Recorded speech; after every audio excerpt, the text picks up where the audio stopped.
হিলিতে বাংলাদেশি সহ 3 জন গ্রেপ্তার। ভুয়ো নথি তৈরির অভিযোগ বড় সাফল্য পেল দক্ষিণ দিনাজপুর জেলা পুলিশ।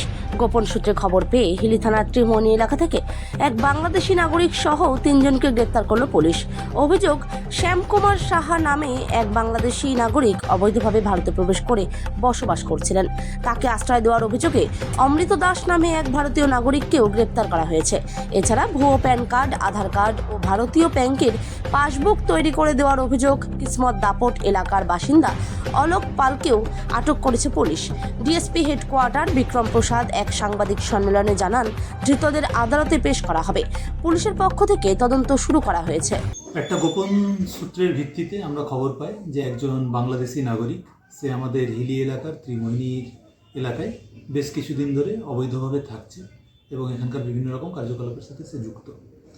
সেই ইনফরমেশনের উপর ওয়ার্কআউট করতে গিয়ে আমরা জানতে পারি শ্যামকুমার সাহা, সে একজন বিডি ন্যাশনাল। প্রায় 4 বছর আগে সে আমাদের ইন্ডিয়ান টেরিটরিতে এসছে অবৈধভাবে।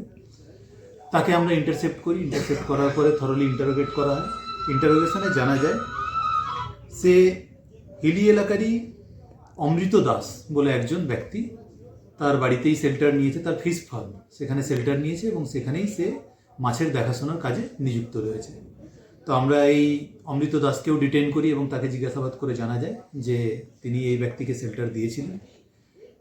আরও ফার্দার ইন্টারোগেশনে আমরা যেটা জানতে পারি যে এই শ্যামকুমার সাহা এই অমৃত দাসের সহযোগিতায় তার আধার কার্ড এবং প্যান কার্ড তৈরি করেছেন ইন্ডিয়ান।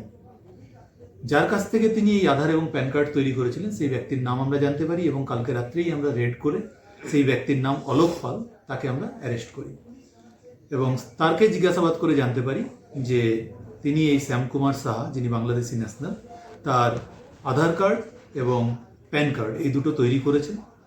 তার জন্য তিনি বেশ কিছু টাকা চার্জও করেছেন। এই মুহূর্ত পর্যন্ত আমরা এই 3 জনকে অ্যারেস্ট করেছি এবং আমাদের ফার্দার যে প্রসিডিওর সেটা চলছে। আজকে কোর্টে তোলা হচ্ছে 3 জনকে? আজকে এই 3 জনকে কোর্টে তোলা হচ্ছে। আমরা 7 দিনের পুলিশ রিমান্ডের প্রেয়ার দিয়ে পাঠাচ্ছি। এই সঙ্গে কি আরো বড় চক্র রয়েছে মনে করছে?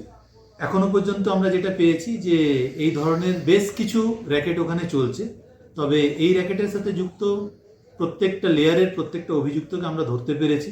আরও যদি কেউ যুক্ত থাকে তাহলে তাকেও আমাদের ধরার চেষ্টা। অলোক পাল কি কাজ করেন? যেটা জানা গেছে, অলোক পাল প্রাথমিকভাবে একজন ইন্ডিয়ান ব্যাংকের, আমাদের এখানে যে বালুরঘাটের বাস স্ট্যান্ডে ইন্ডিয়ান ব্যাংকের যে ব্রাঞ্চ আছে সেই ব্রাঞ্চের একজন ক্যাজুয়াল ওয়ার্কার হিসাবে কাজ করেন। তো সেখানে তিনি বিভিন্ন রকমের ডকুমেন্টস ভেরিফিকেশন বা ডকুমেন্টস তৈরি এই ধরনের কাজগুলো করেন। বাকি আরও তার ডিটেলস আমরা ডিউরিং পিসি পিরিয়ডে জানতে পারবো।